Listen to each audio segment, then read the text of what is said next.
osobola okukubyamu akafaananyi ng'oli mu kkomera ne bakugamba nti mukyala wonno obulwadde obubadde nga bumuluma butandise okuba nga bumunafuya ne batakoma okwo ne bagamba nti kati embeera nga bwe tugiraba erabika eggayegaye wabula yandyetaaza okulabako kale afazaali okuba nti mwogeramuko ng'abaagalana ababiri ne bwe biba ebigambo bibiri oba bisatu wabula n'obeera n'essuubi nti osanga mu kaseera akatali kawanvu ojja kubanga ofuluma wabula ekyo ne kirabika nga tekisoboka oluvannyuma bakuwa amawulire nti omukyala abadde mukyalawo kati nno zembuyaga ezikunta bakira ng'olaba ekkomera okyaliyokko akabanga era ng'olabika toli wakuvaayo mu kiseera kiwanvu kyokola kwe kuwandiika ebbaluwa eri ssaabalamuzi ate era mukadde ke kamu n'osaba ebitongole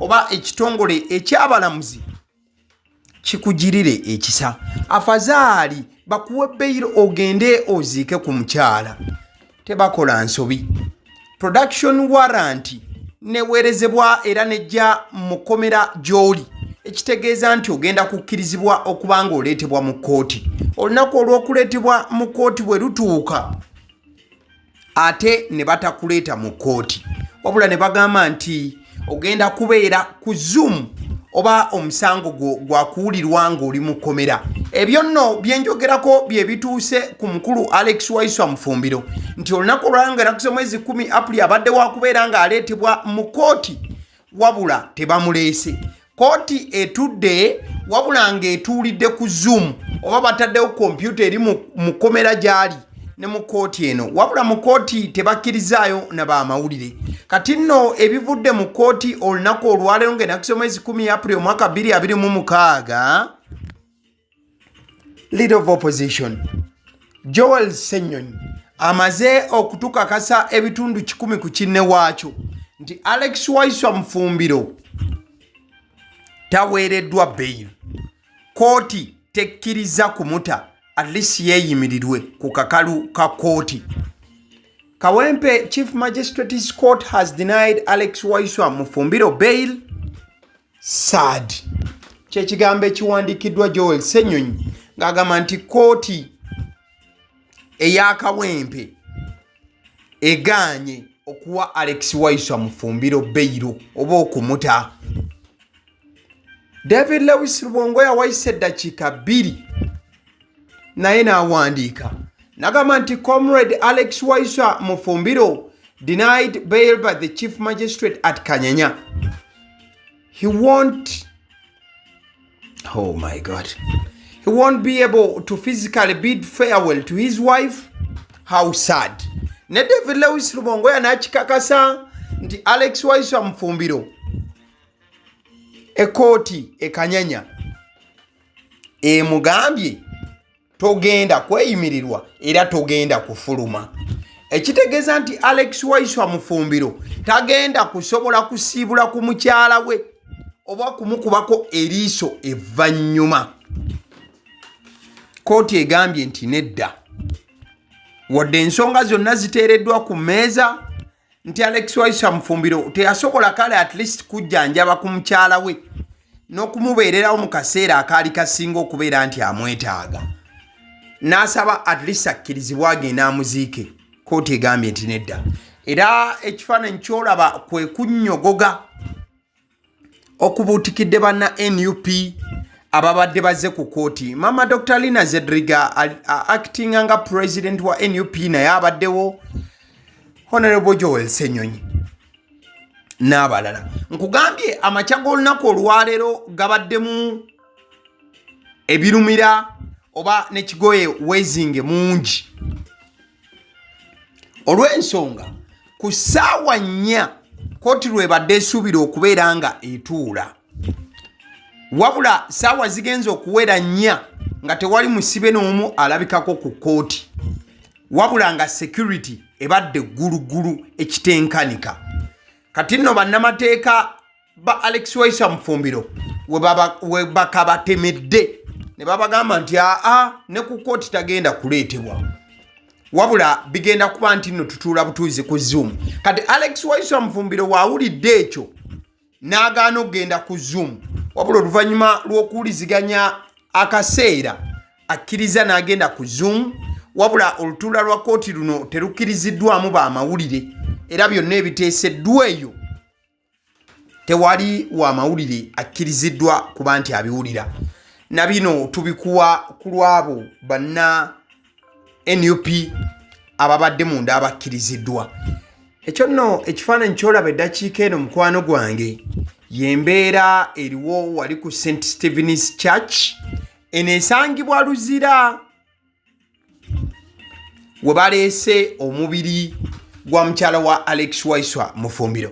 Bakira njagala okukuzaako ku byabadde mu kiro ekyakesa olunaku lw'ejjo ewabadde wakumiddwa olumbe muganda wa Alex Waiswa Mufumbiro katono ebigambo bimuleme okuba nga abifulumya olw'enkuyanja y'abantu abadde bazze okubeera nga bamubeererawo n'okubeerawo ku lwa muganda we Alex Waiswa Mufumbiro ali mu nkomyo essaawa zino ono yeewuunyiza omukwano abantu gwe balaze Alex Waiswa Mufumbiro era ng'agamba nti afazaali Alex Waiswa Mufumbiro yandibaddewo ye kennyini neyeerabira ku bantu bano ababadde bazze okuba nga babeererawo oba nga bamubeererawo mu kaseera nga mukyala we Edith Mufumbiro avudde mu bulamu obw'ensi eno. Tubeebaza mwena abaagadde Alex Waiswa Mufumbiro bambi tanze na kulaba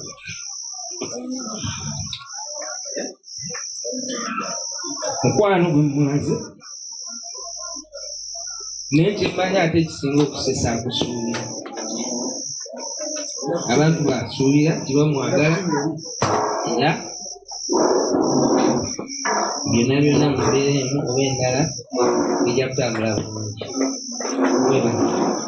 Yo ye mwana mulenzi amanyiddwa nga Kato wano mu Buganda ffe we tutera okuba nga tubayita osimanya abasogo bamumba mumuyita Kayito bintu si birungi. Alex Waiswa Mufumbiro tagenda kuziika ku mukyala we Kooti bail tegimuwadde bwe tuba nga tuvudde eyo Munnayuganda weesibe ebbiri wabula ebbiri zandibanga tezijja kusobola weesibe 3 olw'ensonga kati ababadde nga bagula bupoloti obwa 210 simanya poloti ya miliyoni 1 muganda wange ebyo byo birabika nga byaweddewo abasajja natti bayongedde okuginyweza ekijja si muntu.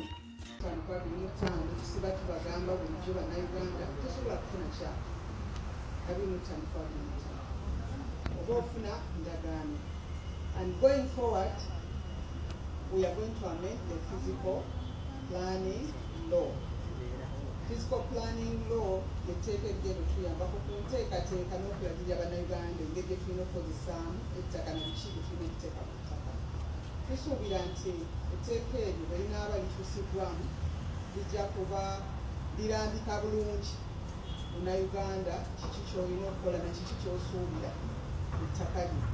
Olwekyo tujja kweyongera okubasomesa olwaleero olubadde lwa UCD naye tujja kwongera okubasomesa n'okubalaga nti lwaki bw'okola ekyo tekisobola kuvaamu kubanga kati kyetwagala kwe kukendeeza ku slums olwedde mukimanyi kitulina slums naye twagala slums zikendeere ate ebitundu ebirala ebitanafuna slums bibeere nga biteekeddwa bulungi nga tebirina buvuyo.